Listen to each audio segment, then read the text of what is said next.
Hello friends, I am सी वर्धमानगा। ध्यान से सुनो जितने भी सीए फाइनल वाले स्टूडेंट है। सर अपना एग्जामिशन सीरीज चल रहा था और एग्जामिशन सीरीज में अपन ने सप्लाई चैप्टर के क्वेश्चंस कवर किए थे। आज अपन चार्ज और कंपोजिशन देखते हैं सर। ध्यान दो, अच्छे क्वेश्चन से जरूर करके जाना चाहिए एग्जाम में। एग्जाम से एक दिन पहले तो मेरे हिसाब से डेफिनेटली देख के जाना चाहिए, क्योंकि ये क्वेश्चंस आपको एग्जाम में बहुत हेल्प करेंगे सर, बहुत हेल्पफुल है ये क्वेश्चन। ठीक है, तो आपको ये क्वेश्चन जरूर देख के जाना चाहिए। चलो ध्यान दो क्या क्वेश्चन बोलता है, क्या करना है हमें। देखो क्या बोल रहा है, डिटरमाइन द जीएसटी लाइबिलिटी। आपको बोला है सर क्वेश्चन में जीएसटी लाइबिलिटी निकालो ऑफ असुर for the month of March. कब का निकालना है सर? मार्च। इसमें ना अपन ये ले लेते हैं, ये ले लेते हैं, बट इसका कलर येलो रख लेते हैं। ठीक है, तो सर हमें मार्च मंथ की कहानी है sir, March 2025। By giving the necessary explanation for the treatment of various items, rate of GST both inward and outward supply 99% दिया हुआ है। और जीटीए की सर्विसेज में आपको बोल रहा है सर 2.5%, और रेंटिंग ऑफ अगर व्हीकल भी मिला तो उसमें 2.5% is applicable. No ITC is available by availed by असुर। मतलब रिवर्स चार्ज वाली कहानी है सर। ये तो क्रिस्टल क्लियर हो गया सर। चलो अब देखते हैं क्वेश्चन क्या बोल रहा है। असुर सोल प्रोप्राइटर कंसर्न, भाई सोल प्रोप्राइटर है, owned by Mahadev, a registered supplier under GST is engaged in providing various services under one roof. ठीक है भाई। The concern provide the following information pertaining to supply made by during the month of March 2025. ठीक है, देखो supply of services of a GTA की services supply किए in respect of transportation of goods by road to PQR Limited. Sir PQR Limited factory registered under और govern by the factories act. क्या ये specified recipient की category में है? Yes sir. और हम पढ़ के आए हैं सर ये स्पेसिफाइड रिसिपिएंट की कैटेगरी में है, और हम 5% से चल रहे हैं। क्या हम इसे रिवर्स चार्ज में कवर कर सकते हैं? यस, डेफिनेटली रिवर्स चार्ज में हम इसे कवर कर सकते हैं। पहला समझ आया। नेक्स्ट देखो, sponsorship fees receive from Jagat Guru.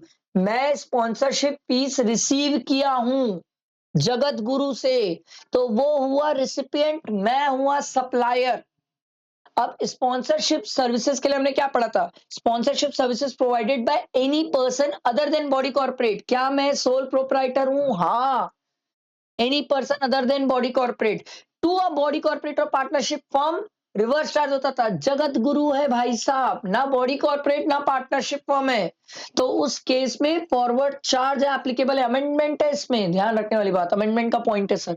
ठीक है, नेक्स्ट देखो, services by way of renting of residential dwelling to mister P S sole proprietor. Sole proprietor को हमने दिया और उसने सर फॉर सेल्फ रेसिडेंस लिया, फर्म के नाम से नहीं लिया, तो ये तो एग्जेम्प्ट है। इस पे तो जीएसटी की बात ही नहीं आती सर। ठीक है, आगे देखते हैं।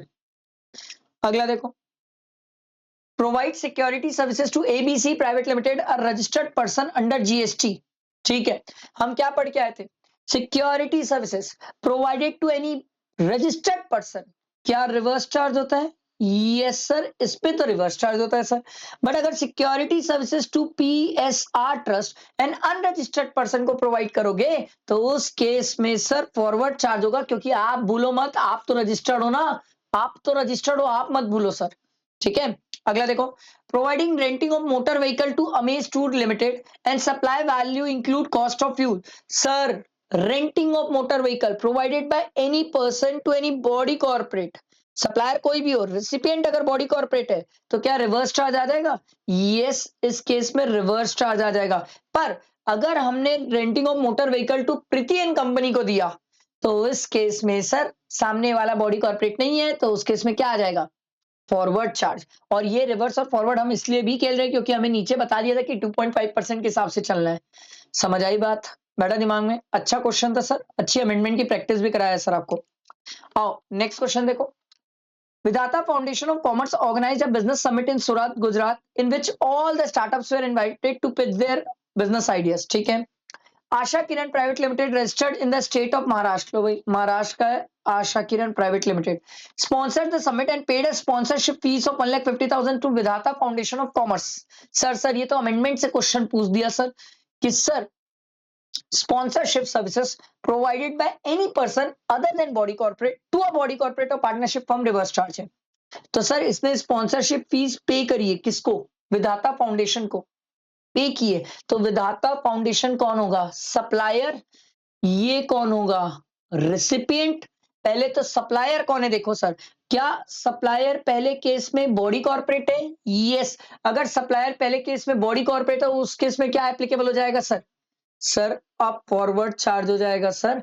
पहले एक जमाने में ये रिवर्स हुआ करता था, अमेंडमेंट आ गया सर कि अब अगर सप्लायर बॉडी कॉर्पोरेट है तो उस केस में रिवर्स चार्ज एप्लीकेबल नहीं होगा, और अगर सप्लायर बॉडी कॉर्पोरेट नहीं है तो उस केस में आप रिवर्स चार्ज एप्लीकेबल कर सकते हैं सर। आई बात समझ, क्योंकि सामने वाला तो बॉडी कॉर्पोरेट है, कंपनी लिखा है आशा किरण प्राइवेट लिमिटेड। आई बात समझ। अच्छा अमेंडमेंट का क्वेश्चन है सर। नेक्स्ट आओ क्वेश्चन देखो क्या बोलता है, देखो क्वेश्चन। ये क्वेश्चन मेरे को बहुत पसंद है सर, बहुत ही प्यारा क्वेश्चन है, देखो मजा आ जाएगा sir. Compute the net GST liability of B and D company for the period of April to October under composition scheme. आपको कंपोजिशन स्कीम में टैक्स निकालने बोला है, ठीक है भाई। फॉर ईच क्वार्टर सेपरेटली, हर क्वार्टर का निकालो sir, very nice.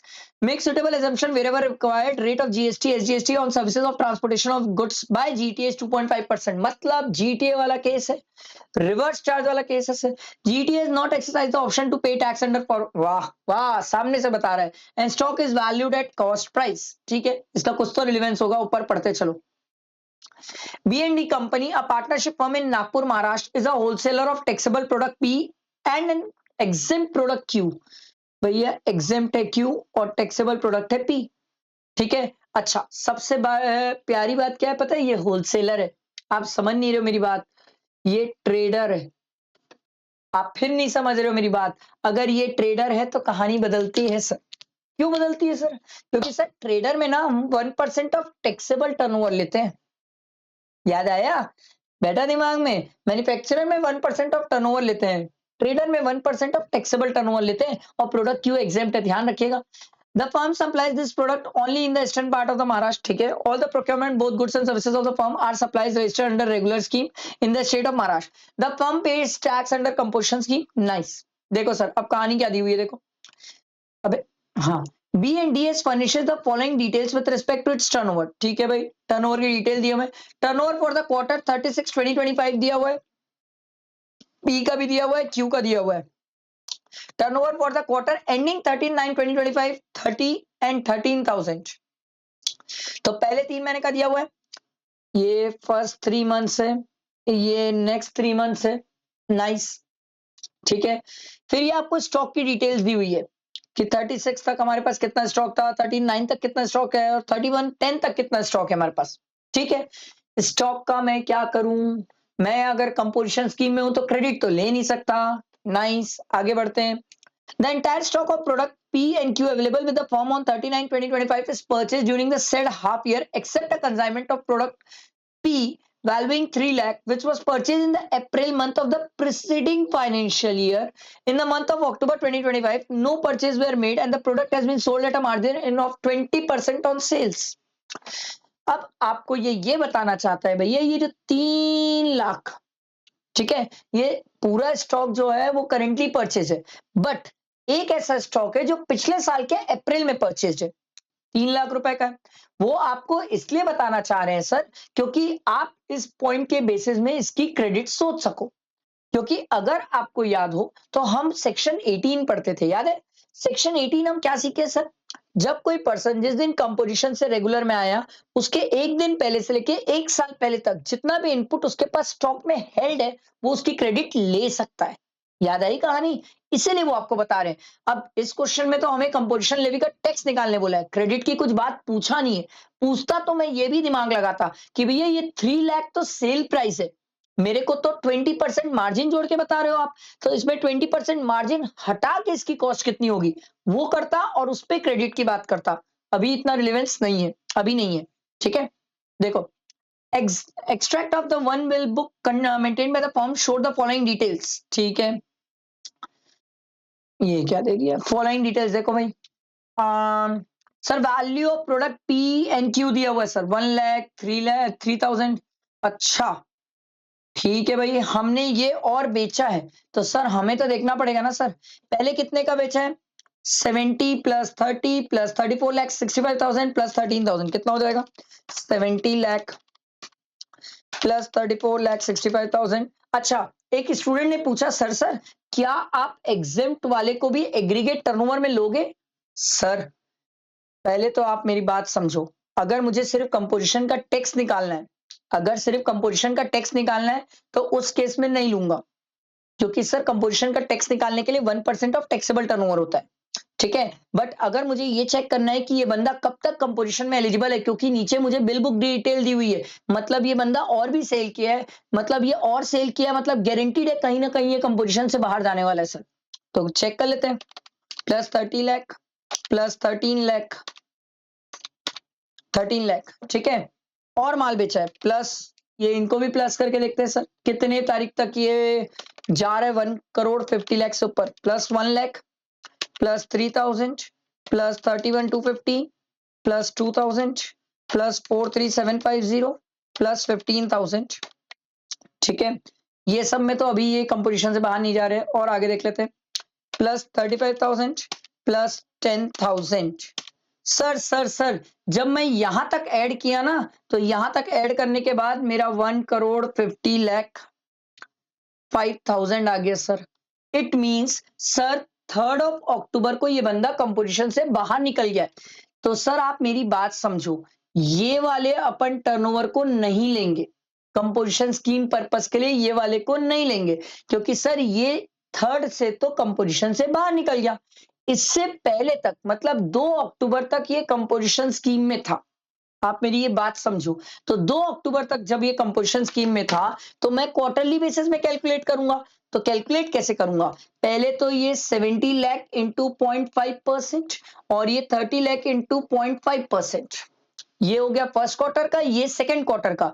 Next sir Q वाले को तो नहीं लूंगा, क्योंकि मेरे को 1% ऑफ टैक्सेबल टर्नओवर लेना रहता है टैक्स पे करने के लिए कंपोजिशन स्कीम में। तो मैं क्या करूंगा, इन तीनों को लूंगा इंटू 0.5% करूंगा, तो ये मेरा कंपोजिशन का टैक्स आएगा। आ रही बात समझ में, आपको दिखाता हूं, रुको कहां गया यार, ये देखो, इसने भी ऐड किया और ऐड करके टोटल किया, तो देखो वही टोटल आया। अब इसके बाद ये देखो, ये इस पे 0.5%, ये इस पे 0.5% और ये सब ऐड करके 0.5%। समझ आई बात, यहां तक कहानी बैठी दिमाग में। आगे बढ़ते हैं, अभी तो क्वेश्चन बचा है सर, अभी तो हम आधा पढ़े क्वेश्चन में, आगे बढ़ो।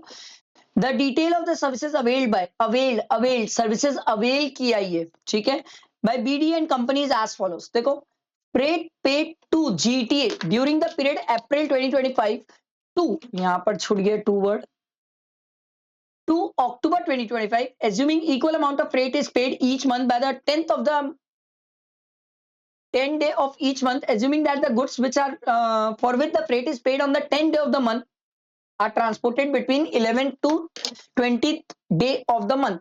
मतलब समझो, 10th अप्रैल को मैंने पेमेंट किया फ्रेट का, किसको, जीटीए वाले को, और जो 10th को मैंने पे किया है वो गुड्स 11 से 20 के बीच में ट्रांसपोर्ट होगा। हर महीने मेरी यही कहानी चलती है, और ये कहानी मेरी अप्रैल से अक्टूबर तक चली है सर। तो आप मेरी बात समझो सर, सर हम नेट जीएसटी लाइबिलिटी निकालने बैठे हैं, तो सर अप्रैल मई जून पहला क्वार्टर, समझो मेरी बात, अप्रैल मई जून पहला क्वार्टर, जुलाई अगस्त सितंबर दूसरा क्वार्टर, ठीक है। अब ये जो 1,70,000 हमने पे किया है, ये हमने पे किया है 7 मंथ्स का, क्योंकि अप्रैल से अक्टूबर, अप्रैल मई जून जुलाई अगस्त सितंबर अक्टूबर, 7 मंथ्स का पे किया है।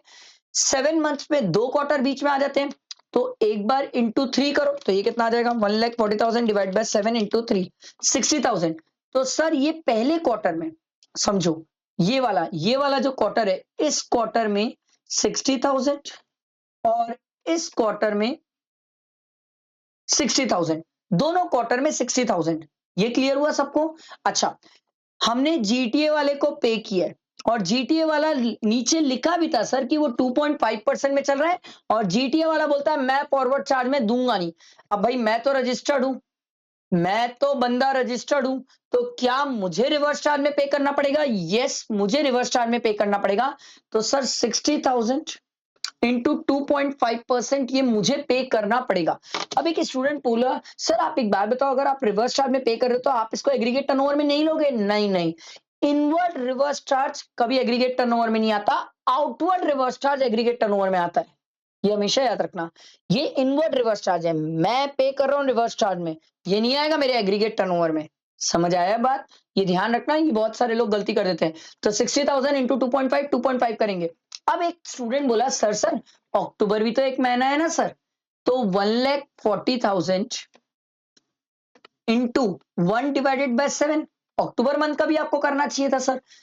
अब आप बात ध्यान से सुनना, अक्टूबर में तो मैं रेगुलर स्कीम में आ चुका हूं, अक्टूबर मंथ में तो मैं रेगुलर स्कीम में आ चुका हूं, नॉर्मल टैक्स से होगा मेरे साथ, नॉर्मली प्रोविजन एप्लीकेबल होगा। हम अभी इस क्वेश्चन में क्या निकालने बैठे हैं, हम इस क्वेश्चन में ये निकालने बैठे हैं कि कंपोजिशन में मेरा कितना टैक्स बच रहा है, टैक्स बन रहा है। सर मेरा रेगुलर में निकालने नहीं बैठे हो, अबे रेगुलर में निकालने बैठे हो तो पागल हो क्या, फिर तो ये हर एक बिल का ट्रीटमेंट करना पड़ जाएगा मेरे को, यहां से लेके यहां तक सब बिल का ट्रीटमेंट करना पड़ जाएगा। अभी सिर्फ आप मेरा कंपोजिशन में जानना चाहते हो, तो इसीलिए आप देखो, ये देखो कहाँ गया, ये 60,000, ये भी 60,000 और 60,000 का सर 2.5 और ये भी 2.5। ये देखो सर, ये अक्टूबर मंथ, अक्टूबर, ये देखो सर, ये लास्ट वाला क्वार्टर अक्टूबर नवंबर दिसंबर वाले में ये देखो सर नील है। क्यों? अबे मैं तो रेगुलर में जा चुका हूं ना, आप मेरा सिर्फ कंपोजिशन का टैक्स जानना चाहते हो, रेगुलर का क्यों जानोगे?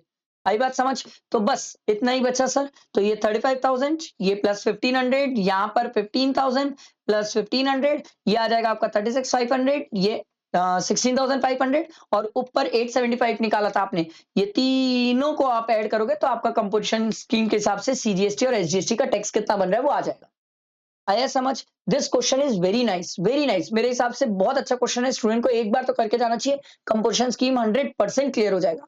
आई होप क्लियर हुआ होगा। लाइक करना, फ्रेंड्स को शेयर करना, बहुत मजेदार है ये क्वेश्चन, ठीक है। और एग्जामिनेशन सीरीज बड़ी लंबी है, साथ में बनाओ, बैठो, प्रैक्टिस हो जाएगी, अच्छा कॉन्फिडेंस आएगा और मजा भी आएगा, ठीक है। चलो, थैंक यू।